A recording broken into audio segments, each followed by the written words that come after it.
Have you ever wondered what's really inside those store-bought tomato sauces? I did too, until I learned how easy it is to make a natural homemade version.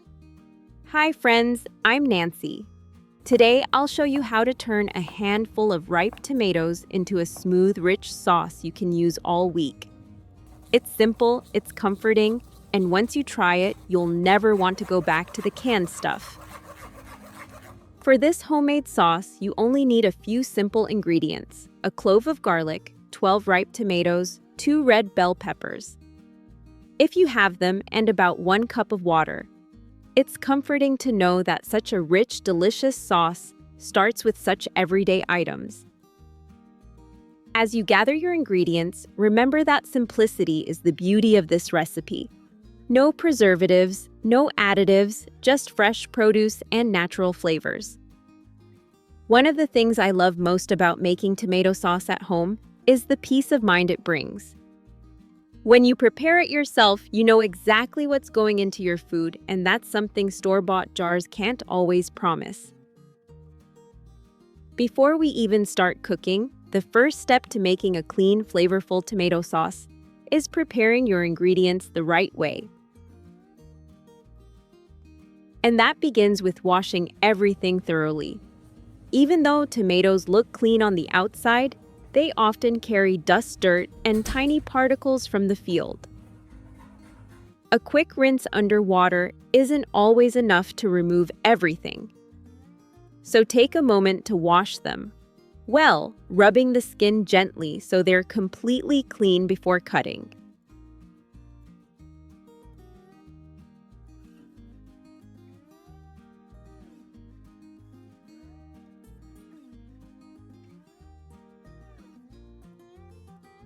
After washing the tomatoes and bell peppers, cut off the stem area and slice the tomatoes into medium-sized chunks. Nothing too perfect, just pieces small enough to cook down quickly.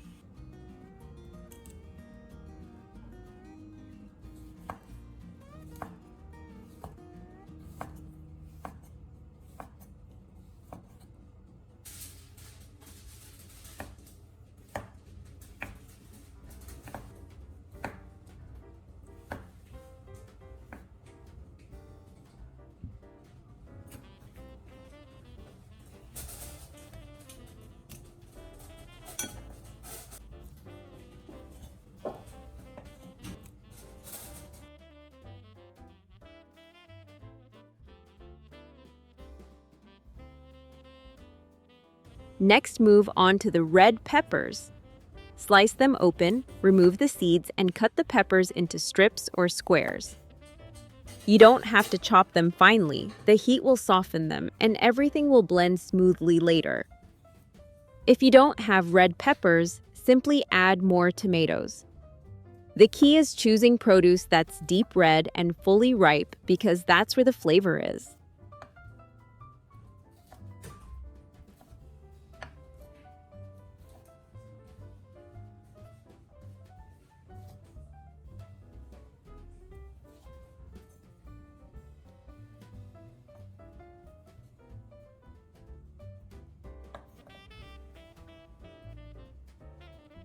Once everything is cut, set a pot on the stove. No special cookware is needed. A simple household pot works perfectly. Add the garlic clove, pour in 1 cup of water, about 8 ounces, and gently add the tomato and pepper pieces.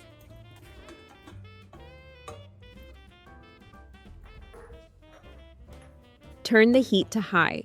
Let the mixture cook until the tomatoes soften to about 90%.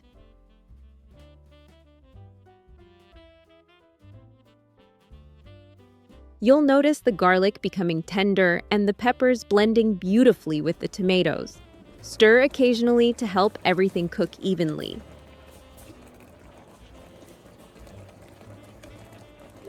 When the vegetables are fully softened, remove the pot from the heat and let it cool slightly before blending. The pot will still be hot, so transferring it to a bowl or container helps it cool faster and makes it safer to handle.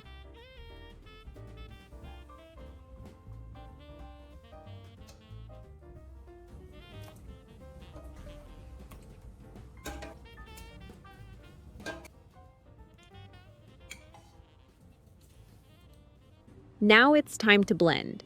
If you have a blender, simply pour the mixture in and blend until completely smooth. It usually takes less than a minute because the vegetables are already soft. But if you don't own a blender, don't worry, there's still a simple way. You can mash everything with a fork or a potato masher. It won't be as perfectly smooth, but it works very well for homemade tomato paste.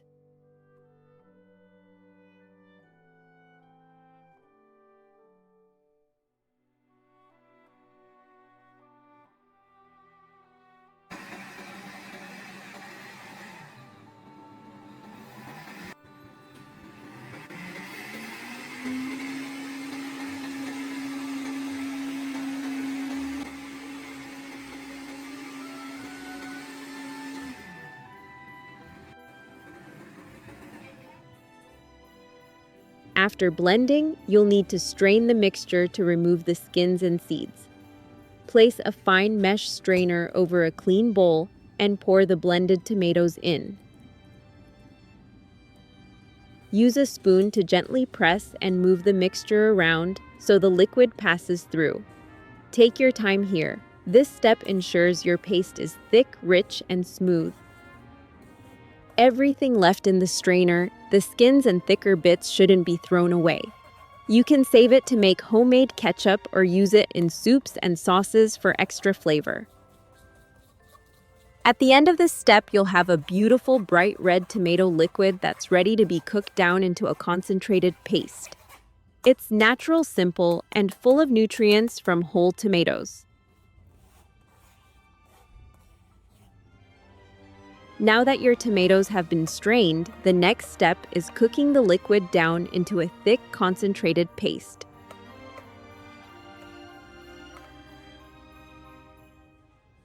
Pour the mixture back into a clean pot and place it over medium heat. At this stage, patience is key. What you're doing now is allowing the extra water to evaporate, so the natural sugars and flavors can become richer and deeper.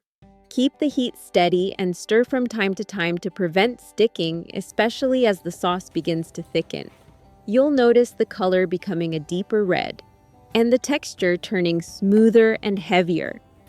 This is exactly what you want. You're not adding any salt yet because leaving the paste unsalted makes it more flexible for future recipes. You can season it later, depending on what dish you're making. If you want a brighter color, a small pinch of paprika can be added. This is optional, but it gives the paste a beautiful warm tone. Otherwise, simply continue cooking until the sauce leaves a clear line when you run a spoon through it. That tells you it's thick enough. As it cools, the paste will continue to firm up even more. So don't worry if it's still slightly soft when you turn off the heat.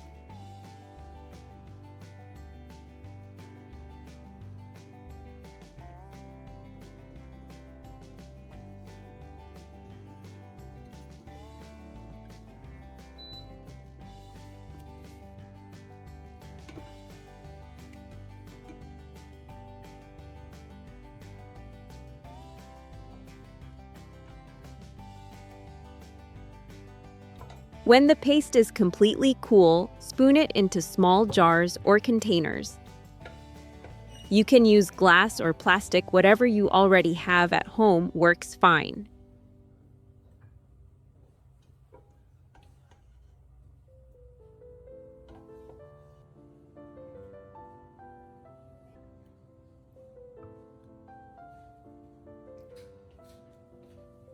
To help preserve it naturally, pour a thin layer of oil on top.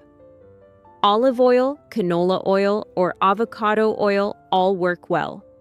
This simple step keeps air from touching the paste, which helps maintain its flavor and freshness. A few years ago, I made homemade tomato sauce for the very first time, just to see if I could.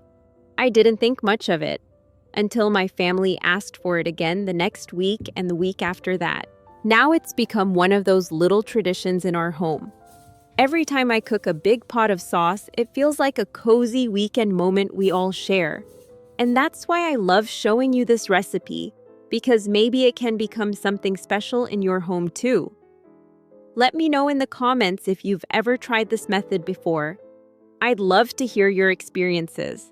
Before we wrap up, I just want to remind you that the little things we do in our kitchen can make everyday life so much easier. Whether it's saving time, reducing waste, or cooking a healthier meal, these small habits add up. I hope today's tip brings a bit more comfort and simplicity to your routine. Thank you for spending this time with me. Take good care of yourself, and I can't wait to see you in the next video.